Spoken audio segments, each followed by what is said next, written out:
Grabing lutong, no?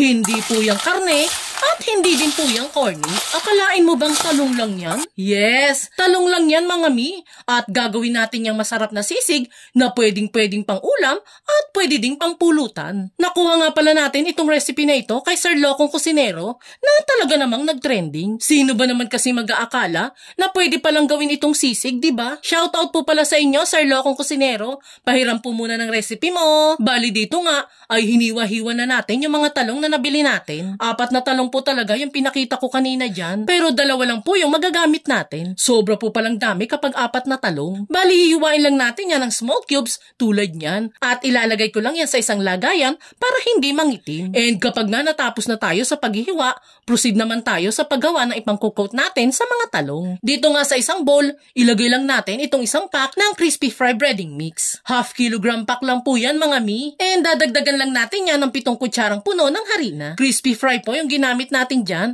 para hindi na tayo maglagay pa ng mga pampalasa dito sa ating pang-coating. Pagkahalo, kukuha naman tayo dyan ng mga 4 na kutsara lang para panggawa ng ating batter mixture. Bali 2 yung pang-coat natin dyan, isang wet at isang dry coating. Lagyan lang natin yan ng isang itlog at konting tubig. Then saka haluin. Gusto ko lang palang i-shoutout itong 4 nating solid viewers na nagpapabate. Hello po sa inyo, Ma'am Darly Ocampina ng Camarines Sur, Sir Michael Duenog ng Laguna, Ma'am Rachel Alilaya ng Pasig, at si Ma'am Melly Vito ng Marinduque. Maraming salamat po sa walang sawang pagsubaybay mga ma'am at sir. And dito nga mga mi, i-coat na natin yung mga nahiwa nating talong sa wet mixture muna. Coat lang natin yan dyang maigi. Then saka natin salain para mawala yung excess na batter mixture.